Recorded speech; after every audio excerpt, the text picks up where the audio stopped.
प्रयागराज गढ़वा किला मूर्ति चोरी और हत्या का मामले में फरार आरोपी की गिरफ्तारी हुई। सीबीआई ने आरोपी राम नारायण को अरेस्ट किया।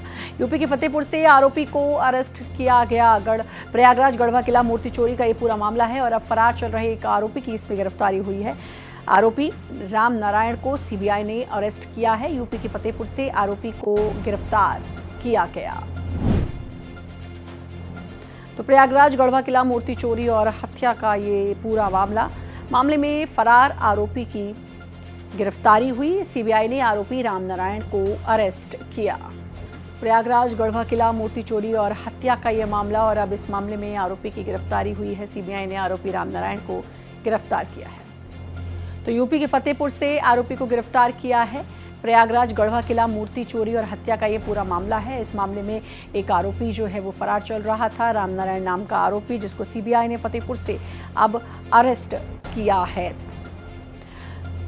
गोपाल कृष्ण हमारे साथ हमारे संवाददाता जुड़ चुके हैं। गोपाल, जरा बताएंगे पूरा मामला क्या है? एक आरोपी जो है अब इस मामले में गिरफ्तार हुआ है और क्या कुछ जानकारी अपडेट?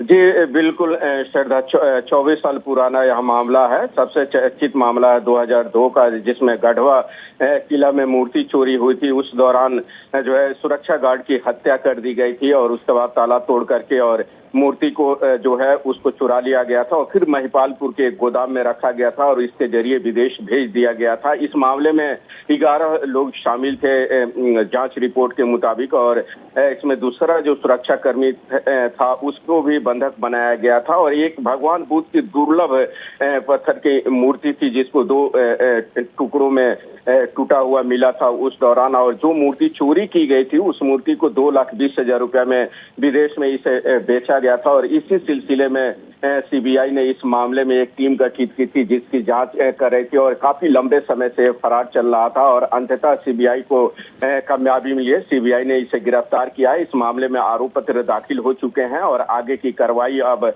जो है वो सीबीआई करने वाली है, क्योंकि इस मामले में सीबीआई रिमांड पर लेकर के फिलहाल इसे पूछताछ कर रही है और पूछताछ के आधार पर जो रिपोर्ट सीबीआई अदालत को सौंपेगी उस आधार पर अदालत आगे की कार्रवाई करेगी। बिल्कुल, तो 2002 का ये पूरा मामला था जैसा कि गोपाल ने बताया, और अब इस मामले में एक शख्स की गिरफ्तारी हो गई है। मतलब एक लंबे समय से गोपाल ये जो शख्स है वो फरार चल रहा था।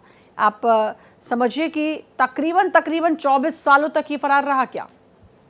जी बिल्कुल श्रद्धा, 24 साल से फरार था और मई जून में इसी मामले में 2 अन्य लोगों को गिरफ्तार किया गया था, क्योंकि ये भी काफी दिनों से फरार चल रहे थे, जिसके में सूरज भान और रवि करण नाम था। और इसी मामले में जो मुख्य आरोपी था विजय कुमार शुक्ला, उसको चित्रकूट से गिरफ्तार किया गया था। चित्रकूट जेल में फिलहाल बंद है। तो अब जब सीबीआई जो नारायण गिरफ्तार हुआ है इससे पूछताछ करेगी। पूछताछ करने के बाद जो रिपोर्ट होगा उस आधार पर आगे की कार्रवाई आगे अदालत में बढ़ेगी, क्योंकि इस मामले में चार्जशीट दाखिल हो चुका है, चार्ज फ्रेम के स्टेज पर है और देखना होगा कि जब ये नए सिरे से जांच रिपोर्ट दिया जाएगा तो क्या इस मामले में फिर नए सिरे से सुनवाई चार्ज पर शुरू होती है क्या।